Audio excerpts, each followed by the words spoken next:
Hi everyone, welcome back to Chinu's Taste Buds. ഇന്ന് ഞാൻ half kg black forest കേക്കിൻ്റെ recipe ആയിട്ടാണ് വന്നിരിക്കുന്നത്. അപ്പോൾ ഇങ്ങനെയാണ് ബ്ലാക്ക് ഫോറസ്റ്റ് കേക്ക് നല്ല പെർഫെക്റ്റ് ആയിട്ട് തയ്യാറാക്കുന്നത് നോക്കാം. അപ്പോൾ അതിനുവേണ്ടി തന്നെ നമുക്ക് ആദ്യമേ സ്പോഞ്ച് തയ്യാറാക്കണം. അപ്പോൾ അതിനായിട്ട് ഒരു അരിപ്പയിലേക്ക് 1/2 കപ്പ് മൈദ ചേർത്ത് കൊടുക്കാം. പിന്നെ ഒരു 2 ടേബിൾ സ്പൂൺ കൊക്കോ പൗഡർ. നമ്മളിവിടെ 1/2 കിലോ ബ്ലാക്ക് ഫോറസ്റ്റ് കേക്കിൻ്റെ റെസിപ്പിയാണ് കാണിക്കുന്നത്. ഇനി ഇതിലേക്ക് 1/2 ടീസ്പൂൺ ബേക്കിംഗ് പൗഡർ ചേർത്ത് കൊടുക്കാം. പിന്നെ ഒരു 1/4 ടീസ്പൂൺ ബേക്കിംഗ് സോഡ. അപ്പോൾ ഇതിനു മുമ്പ് ഞാൻ ബ്ലാക്ക് ഫോറസ്റ്റിൻ്റെ 1 കിലോ റെസിപ്പി ചെയ്തിട്ടുണ്ടായിരുന്നു. അപ്പോൾ അത് കണ്ടിട്ടില്ലാത്തവർ അതുകൂടെ കാണുക. ഇനി നമുക്ക് നന്നായിട്ടൊന്ന് അരിച്ചെടുക്കാം. ആ കൊക്കോ പൗഡറും എല്ലാം കൂടി ഒന്ന് മിക്സായി കിട്ടണം. ഇനി ഒന്ന് മാറ്റി വെച്ചേക്കാം. ഇനി വേറൊരു ബൗളിലേക്ക് 2 കോഴിമുട്ട പൊട്ടിച്ചൊഴിച്ചെടുത്തതിന് ശേഷം അതിലേക്ക് 1 ടീസ്പൂൺ വാനില എസൻസ് ചേർത്ത് കൊടുക്കാം. എന്നിട്ടിത് നന്നായിട്ടൊന്ന് ബീറ്റ് ചെയ്തെടുക്കാം. നന്നായിട്ട് ബീറ്റ് ചെയ്തൊന്ന് പതഞ്ഞ് വരുമ്പോഴേക്കും അതിലേക്ക് 1/2 കപ്പ് പഞ്ചസാര പൊടിച്ചത് ചേർത്ത് കൊടുക്കാം. അപ്പോൾ 1/2 കപ്പ് മൈദമാവിന് 1/2 കപ്പ് പഞ്ചസാരയുടെ പൊടിയാണ് ആവശ്യമുള്ളത്. പഞ്ചസാര പൊടി കുറേശ്ശെ ചേർത്ത് നന്നായിട്ടൊന്ന് ബീറ്റ് ചെയ്തെടുക്കാം. അപ്പോൾ ഞാൻ നന്നായിട്ട് ബീറ്റ് ചെയ്തെടുത്തിട്ടുണ്ട്. ഇനി ഇതിലേക്ക് 1/4 കപ്പ് ചെറിയ ചൂടുള്ള പാല് ചേർത്ത് കൊടുക്കാം. എൻ്റെ കയ്യിൽ 1/4 കപ്പ് ഇല്ലായിരുന്നു. അപ്പോൾ ഞാൻ 1/2 കപ്പിൻ്റെ തന്നെ അതിൻ്റെ പകുതിയായിട്ടാണ് എടുത്തിട്ടുള്ളത്. 1/4 കപ്പ് ഉള്ളതാണ്, നോക്കിയിട്ട് കണ്ടില്ല. അപ്പോൾ അതുകൊണ്ട് 1/2 കപ്പിൻ്റെ പകുതി ഭാഗമായിട്ടാണ് എടുത്തിരിക്കുന്നത്. അപ്പോൾ ചെറിയ ചൂട് വേണം പാലിന്, ഒരുപാട് ചൂട് കൂടാതിരിക്കാൻ ശ്രദ്ധിക്കുക. ഇനി അതൊന്നുകൂടെ ഒന്ന് ബീറ്റ് ചെയ്തെടുക്കാം. ഹൈ സ്പീഡിൽ തന്നെ ഒന്ന് ബീറ്റ് ചെയ്തെടുക്കണം. നന്നായിട്ടൊന്ന് മിക്സ് ചെയ്തതിന് ശേഷം അതിലേക്ക് 2 ടേബിൾ സ്പൂൺ സൺഫ്ലവർ ഓയിൽ ചേർത്ത് കൊടുക്കാം. സൺഫ്ലവർ ഓയിൽ ചേർത്തിട്ട് ഞാൻ എപ്പോഴും പറയുന്ന പോലെ തന്നെ പിന്നീട് ഒരുപാട് നേരം ബീറ്റ് ചെയ്യാതിരിക്കുക. ഓയിൽ ചേർത്ത് പിന്നെ നമ്മൾ അധികം നേരം ബീറ്റ് ചെയ്യുമ്പോഴാണ് മിക്കവരുടെ കേക്കും ഫ്ലോപ്പായി പോകുന്നത്. അപ്പോൾ അത് പ്രത്യേകം ഒന്ന് ശ്രദ്ധിക്കുക. അതിലേക്ക് ഒരു നുള്ളു ഉപ്പും കൂടെ ഞാൻ ചേർത്ത് കൊടുത്തിട്ടുണ്ട്. എന്നിട്ട് അതൊന്ന് ലോ സ്പീഡിൽ വേണം ബീറ്റ് ചെയ്യാനായിട്ട്. ലോ സ്പീഡിൽ ഒരു 30 സെക്കൻഡ് ബീറ്റ് ചെയ്താൽ മതി. അതുവരെ നമ്മൾ നന്നായിട്ട് ബീറ്റ് ചെയ്തെടുക്കണം. എഗ്ഗും വാനില എസൻസും പഞ്ചസാര പൊടിച്ചതൊക്കെ നന്നായിട്ട് ബീറ്റ് ചെയ്തെടുക്കുക. പക്ഷേ ഓയിൽ ചേർത്തതിന് ശേഷം ഒരു 30 സെക്കൻഡ് ലോ സ്പീഡിൽ ബീറ്റ് ചെയ്തെടുത്താൽ മതി. പിന്നെ നമുക്ക് ബീറ്റർ മാറ്റി വെക്കാം. എന്നിട്ട് ഇതിലേക്ക് ഡ്രൈ ഇൻഗ്രീഡിയൻസ് കുറേശ്ശെയായിട്ട് ആഡ് ചെയ്ത് കൊടുക്കുക. അപ്പോൾ ഡ്രൈ ഇൻഗ്രീഡിയൻസ് ഒരു വിസ്ക് കൊണ്ട് നന്നായിട്ടൊന്ന് മിക്സ് ചെയ്ത് വെക്കുകയാണെങ്കിൽ കുറച്ചുകൂടെ നല്ലതായിരിക്കുള്ളൂ. കാര്യം കൊക്കോ പൗഡറൊക്കെ എല്ലാ ഭാഗത്തേക്കും എത്താൻ വേണ്ടി. ഇനി ഇത് കട്ട് ആൻഡ് ഫോൾഡ് മെത്തേഡിൽ നന്നായിട്ടൊന്ന് മിക്സ് ചെയ്തെടുക്കുക. അപ്പോൾ ഒരുപാട് കുത്തി ഇളക്കി മിക്സ് ചെയ്യാതിരിക്കാൻ ശ്രദ്ധിക്കുക. പിന്നെ ഡ്രൈ ഇൻഗ്രീഡിയൻസ് കുറേശ്ശെ വേണം ഇതിലേക്ക് ആഡ് ചെയ്ത് കൊടുക്കാനായിട്ട്, ഒരുമിച്ച് മിക്സ് ചെയ്യരുത്. ഞാൻ ഡ്രൈ ഇൻഗ്രീഡിയൻസ് എല്ലാം നന്നായിട്ട് മിക്സ് ചെയ്തെടുത്തിട്ടുണ്ട്. നമ്മുടെ കേക്ക് ബാറ്റർ തയ്യാറായിട്ടുണ്ട്. ഇനി നമുക്കിതൊരു കേക്ക് ടിന്നിലേക്ക് ഒഴിച്ചു കൊടുക്കാം. അപ്പോൾ കേക്ക് ടിന്ന് ഞാൻ നേരത്തെ തന്നെ ഓയിലൊന്ന് ഗ്രീസ് ചെയ്തതിന് ശേഷം ബട്ടർ പേപ്പർ ഒട്ടിച്ച് വെച്ചിട്ടുള്ളതാണ്. അപ്പോൾ ബട്ടർ പേപ്പർ എങ്ങനെ വീട്ടിലുണ്ടാക്കാമെന്നുള്ള വീഡിയോ ഞാൻ ഇതിനു മുമ്പ് ഷെയർ ചെയ്തിട്ടുണ്ടായിരുന്നു. അപ്പോൾ അത് കണ്ടിട്ടില്ലാത്തവർ അതോടെ കാണുക. ഞാനിവിടെ 1/2 kg ടിന്നാണ് എടുത്തിട്ടുള്ളത്. അപ്പോൾ ബാറ്റർ ഫുള്ളായിട്ട് ഇതിലേക്ക് ഇട്ട് കൊടുത്തതിന് ശേഷം ഈ ടിന്നൊന്ന് ടാപ്പ് ചെയ്തെടുക്കുക. എയർ ബബിൾസ് എന്തെങ്കിലും ഉണ്ടെങ്കിൽ പോകാൻ വേണ്ടിയാണ്. കേക്കിൻ്റെ ബാറ്റർ തയ്യാറാക്കുന്നതിന് മുമ്പേ തന്നെ ഒരു ബിരിയാണി പോട്ടോ അല്ലെങ്കിൽ ഒരു കടായോ അടുപ്പിൽ വെച്ച് നന്നായിട്ട് ചൂടാക്കി എടുക്കുക. എന്നിട്ട് ചൂടായതിന് ശേഷം അതിന് മുകളിലേക്ക് കേക്ക് ടിന്ന് ഇറക്കി വെച്ച് കൊടുക്കാം. എന്നിട്ട് ഇത് മൂടി വെച്ച് ഒരു 30 മിനിറ്റ് വരെ കുക്ക് ചെയ്തെടുക്കണം. ഇതിപ്പോൾ 30 മിനിറ്റിന് ശേഷം ഞാൻ തുറന്ന് നോക്കിയിട്ടുള്ളതാണ്. നമ്മുടെ കേക്ക് നല്ല പെർഫെക്റ്റ് ആയിട്ട് വന്നിട്ടുണ്ട്. ഇത് വെന്തോന്നറിയാൻ നടുഭാഗം ഒന്ന് കുത്തി നോക്കാം. ഇത് കാണുമ്പോൾ തന്നെ അറിയാം നല്ല കറക്റ്റായിട്ട് വന്നിട്ടുണ്ടെന്നുള്ളത്. ഇനി നമുക്കൊന്ന് ചൂടാറാൻ വേണ്ടി മാറ്റി വെക്കാം. കേക്ക് നന്നായിട്ട് ചൂടാറിയതിന് ശേഷം വേണം അടുത്ത സ്റ്റെപ്പ് ചെയ്യാനായിട്ട്.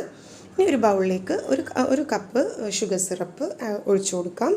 എന്നിട്ട് അതിലേക്ക് 1 tablespoon cocoa powder mix ചെയ്തെടുക്കുക. ഇപ്പോൾ നമ്മൾ ചെയ്യുന്നത് ബ്ലാക്ക് ഫോറസ്റ്റ് കേക്കാണ്. അപ്പോൾ അതിന് ഷോപ്പിൽ നിന്നൊക്കെ വാങ്ങിക്കുന്നത് പോലെ നല്ല ബ്ലാക്ക് കളർ കിട്ടാൻ വേണ്ടിയാണ് നമ്മൾ ഈ ഒരു സ്റ്റെപ്പ് ചെയ്യുന്നത്. ഇപ്പോൾ ഷുഗർ സിറപ്പ് ഞാൻ 1 കപ്പ് പഞ്ചസാരയിൽ 3/4 കപ്പ് വെള്ളം ഒഴിച്ച് ഷുഗർ സിറപ്പ് തയ്യാറാക്കി വെച്ചിട്ടുള്ളതായിരുന്നു നേരത്തെ തന്നെ. ഇപ്പോൾ നമ്മുടെ കേക്ക് നന്നായിട്ട് ചൂടാറി വന്നിട്ടുണ്ട്. ഇനി ഇതൊന്ന് നമുക്ക് ഡിമോൾഡ് ചെയ്തെടുക്കാം.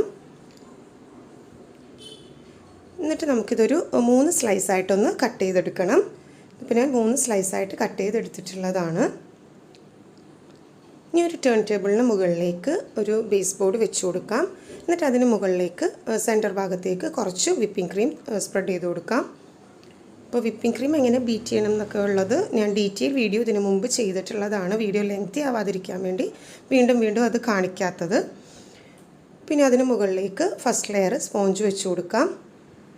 എന്നിട്ട് ഇനി ഇതിന് മുകളിലേക്ക് നമ്മൾ തയ്യാറാക്കി വെച്ചിട്ടുള്ള ഷുഗർ സിറപ്പ് ചേർത്ത് കൊടുക്കാം.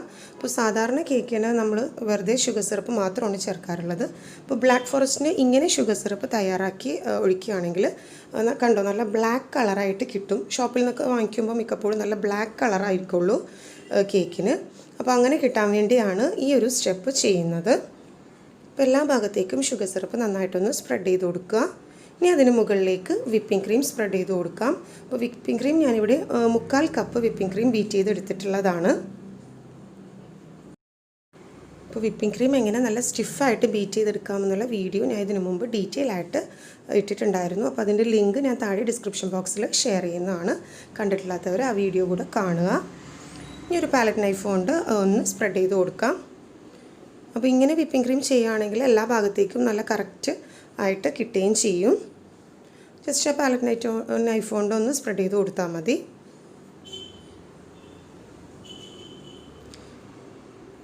ഇനി ഇതിന് മുകളിലേക്ക് 2 ടീസ്പൂൺ സ്ട്രോബെറി ക്രഷ് ചേർത്ത് കൊടുക്കാം. എന്നിട്ട് അതുകൂടെ പാലറ്റ് നൈഫ് കൊണ്ട് ഒന്ന് എല്ലാ ഭാഗത്തേക്കും ഒന്ന് സ്പ്രെഡ് ചെയ്ത് കൊടുക്കാം.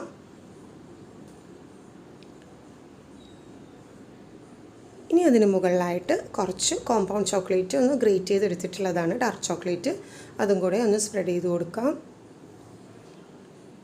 ഇനി അതിലേക്ക് അടുത്ത സ്ലൈസ് കേക്ക് വെച്ച് കൊടുക്കാം. അപ്പോൾ കേക്ക് വെക്കുമ്പോൾ കറക്റ്റ് സെൻറ്ററിലായിട്ട് വെക്കാൻ തന്നെ ശ്രദ്ധിക്കുക. ഇനി അതിന് മുകളിലേക്ക് വീണ്ടും ചോക്ലേറ്റിൻ്റെ ഷുഗർ സിറപ്പ് ചേർത്ത് കൊടുക്കാം. അപ്പോൾ ഈ ഷുഗർ സിറപ്പ് ചേർക്കുന്നതെന്ന് വെച്ചാൽ നമ്മുടെ കേക്ക് ഡ്രൈ ആയി പോവാതിരിക്കാൻ വളരെ നല്ലതാണ് ഇങ്ങനെ ചെയ്യുന്നത്. ഇനി അതിന് മുകളിലേക്ക് വീണ്ടും നേരത്തെ ചെയ്ത പോലെ തന്നെ വിപ്പിംഗ് ക്രീം വെച്ച് കൊടുക്കാം. അപ്പോൾ ഇതിനു മുമ്പ് ഞാൻ ചോക്ലേറ്റ് ട്രഫിളിൻ്റെ റെസിപ്പി ചെയ്തിട്ടുണ്ടായിരുന്നു. പിന്നെ ഒരു പുതിയ കേക്കായ മാങ്കിബെറി കേക്ക് ചെയ്തിട്ടുണ്ടായിരുന്നു. അപ്പോൾ അതിൻ്റെയൊക്കെ റെസിപ്പി കണ്ടിട്ടില്ലാത്തവർ അതോടെ കാണുക. ലിങ്ക് ഞാൻ താഴെ ഡിസ്ക്രിപ്ഷൻ ബോക്സിൽ ഷെയർ ചെയ്യുന്നതായിരിക്കും. അപ്പോൾ ഇതേപോലെ നേരത്തെ ചെയ്തതുപോലെ തന്നെ ശരിക്കൊന്ന് സ്പ്രെഡ് ചെയ്ത് കൊടുക്കുക. അപ്പോൾ കേക്കിൻ്റെ സ്ലൈസ് വെക്കുമ്പോൾ ഇതേപോലെ സൈഡ്സ് കറക്റ്റാക്കി വെച്ച് കൊടുക്കുക.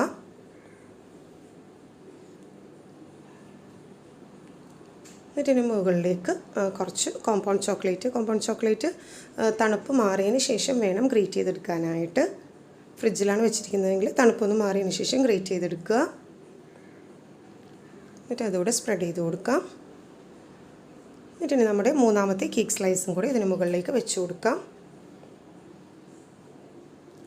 വീണ്ടും അതിന് മുകളിലേക്ക് ഷുഗർ സിറപ്പ് ചേർത്ത് കൊടുക്കാം. അപ്പോൾ ഇങ്ങനെ ഈ ഷുഗർ സിറപ്പ് ആഡ് ചെയ്യുമ്പോൾ ഒരു പ്രത്യേക ടേസ്റ്റ് ആയിരിക്കുള്ളൂ. അതുമാത്രമല്ല നല്ല കളറായിരിക്കുള്ളൂ നമ്മുടെ കേക്കിന്. ഷുഗർ സിറപ്പ് എല്ലാ ഭാഗത്തേക്കും സ്പ്രെഡ് ചെയ്ത് കൊടുക്കുക.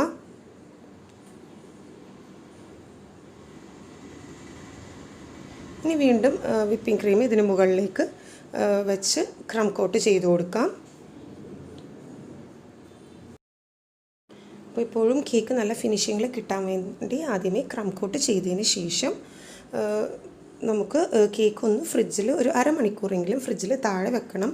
അല്ല നിങ്ങൾ പെട്ടെന്ന് വേണമെന്നുണ്ടെങ്കിൽ ഫ്രീസറിൽ ഒരു 10 മിനിറ്റ് വരെ ഫ്രീസറിൽ വെച്ചാലും മതി. ഇങ്ങനെ ക്രം കോട്ട് ചെയ്തതിന് ശേഷം വേണം ഫ്രിഡ്ജിൽ അല്ലെങ്കിൽ ഫ്രീസറിൽ വെക്കാനായിട്ട്. ഞാനിവിടെ ഒരു അരമണിക്കൂർ ഫ്രിഡ്ജിൽ വെച്ചിട്ട് എടുത്തിട്ടുള്ളതാണ്. ഇനി അതിന് മുകളിലേക്ക് വീണ്ടും ഐസിങ് ചെയ്യാൻ വേണ്ടി ബാക്കിയുള്ള വിപ്പിംഗ് ക്രീമും കൂടി ഇതിന് മുകളിലേക്ക് സ്പ്രെഡ് ചെയ്ത് കൊടുക്കാം. അപ്പോൾ ഇങ്ങനെ ചെയ്യുമ്പോൾ എന്ന് വെച്ചാൽ നമ്മുടെ ഐസിങ് നല്ല പെർഫെക്റ്റ് ആയിട്ട് കിട്ടുകയും ചെയ്യും.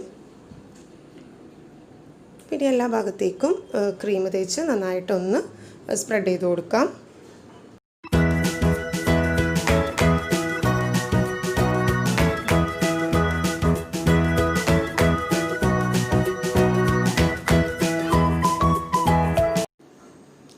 ഐസിങ് ചെയ്ത് കഴിഞ്ഞതിന് ശേഷം അതിന് മുകളിലേക്ക് കുറച്ച് കോമ്പൗണ്ട് ചോക്ലേറ്റ് ഗ്രേറ്റ് ചെയ്തത് എല്ലാ ഭാഗത്തേക്കും സ്പ്രെഡ് ചെയ്ത് കൊടുക്കാം. സൈഡ്സിലും മുകളിലുമൊക്കെ ആയിട്ട് സ്പ്രെഡ് ചെയ്ത് കൊടുക്കാം.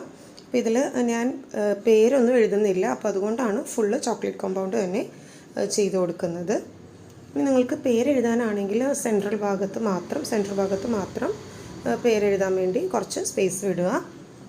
ഇനി അതിന് മുകളിലേക്ക് നമുക്ക് പൈപ്പിംഗ് ചെയ്ത് കൊടുക്കാം. അപ്പോൾ അതൊക്കെ ഡെക്കറേഷനൊക്കെ നിങ്ങളുടെ ഇഷ്ടം അനുസരിച്ച് ചെയ്തെടുക്കാവുന്നതാണ്. അപ്പോൾ ഞാൻ സാധാ ഒരു ബ്ലാക്ക് ഫോറസ്റ്റ് കേക്കാണ് ചെയ്യുന്നത്.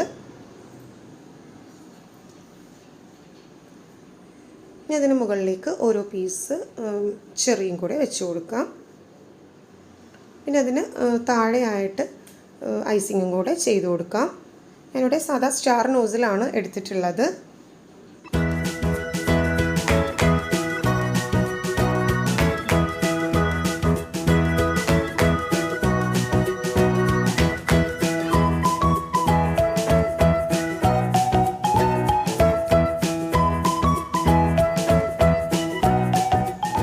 നമ്മുടെ ബ്ലാക്ക് ഫോറസ്റ്റ് കേക്ക് തയ്യാറായി കഴിഞ്ഞു. അപ്പോൾ എല്ലാവരും ട്രൈ ചെയ്ത് നോക്കുക. റെസിപ്പി ഇഷ്ടമായെങ്കിൽ ലൈക്ക് ചെയ്യുക, ഷെയർ ചെയ്യുക. കൂടുതൽ വീഡിയോസിന് വേണ്ടി ചാനൽ സബ്സ്ക്രൈബ് ചെയ്യുക. Thanks for watching my channel.